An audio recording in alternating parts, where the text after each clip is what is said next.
Self-development, Lee TV. Thailand's 10-year-old rice auction, safety controversy, and where it goes next. The Thai government recently auctioned off 15,000 tons of 10-year-old rice. The background to this extraordinary event is the country's controversial rice purchase policy. Since 2011, former Prime Minister Yingluck Shinawatra has been buying rice from farmers at above-market prices to bolster her political base, which has led to the current massive rice inventory. So, what is the quality of this 10-year-old rice, and what will it be used for in the future? The Thai government's auction of 15,000 tons of 10-year-old rice is more than just an economic issue. It has a complex political and social background. The case stems from a rice buyback policy implemented by former Prime Minister Yingluck Shinawatra in 2011 to ensure farmers' incomes. Under the policy, the Thai government bought rice from farmers at above-market prices. The amount of rice purchased was a whopping 54 million tons, costing the government 900 billion baht, or about 33 trillion won. However, due to higher-than-expected costs, the policy resulted in huge losses to the country's finances. Thailand is one of the world's largest rice exporters, but the buyback policy prevented the government from selling rice at a higher price than it bought it for.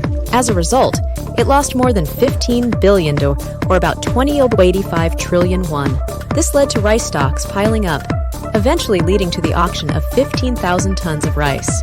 Last month, Thailand's Commerce Minister, Phumtham Wechayachai, proved the safety of the rice by eating it himself in front of the media. He checked the quality by poking a hole in the rice bale and said, "This grain of rice is still in good shape. The color may be a little more yellow." The Thai Ministry of Commerce also commissioned a laboratory run by the Ministry of Public Health to test the quality of the rice and release the results to the public. The results showed no toxic chemicals such as aflatoxin, deoxynivalenol, bromide ions, or ethylene oxide, and no significant nutritional differences compared to rice currently available in the market.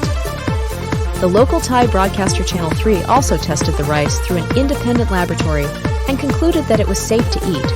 However, the BBC did not independently verify these results or conduct any testing. The UN's Food and Agriculture Organization, FAO, has stated that rice can be stored for a long time if certain conditions are met, such as keeping it airtight, dry, and cool. The U.S. Rice Federation has also stated that white rice can be stored virtually indefinitely if properly stored. Similarly, it has been suggested that Thailand's 10-year-old rice has been stored under the right conditions, so there are no safety concerns. However, some nutritional value may be lost when rice is stored for long periods of time.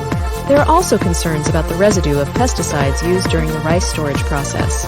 The BBC asked the FAO whether 10 years of pesticide use poses a risk, but the organization responded that if all guidelines are followed, there should be no health concerns.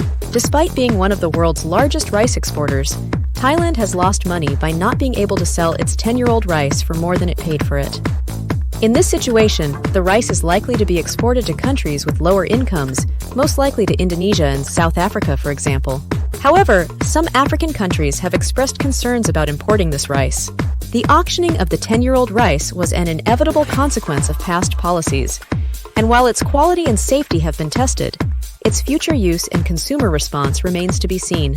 It remains to be seen how the Thai government's decision will affect future rice policies and how it will be received in the global marketplace. Source: BBC World Service, Owner Aram. Snacks for Whackthing.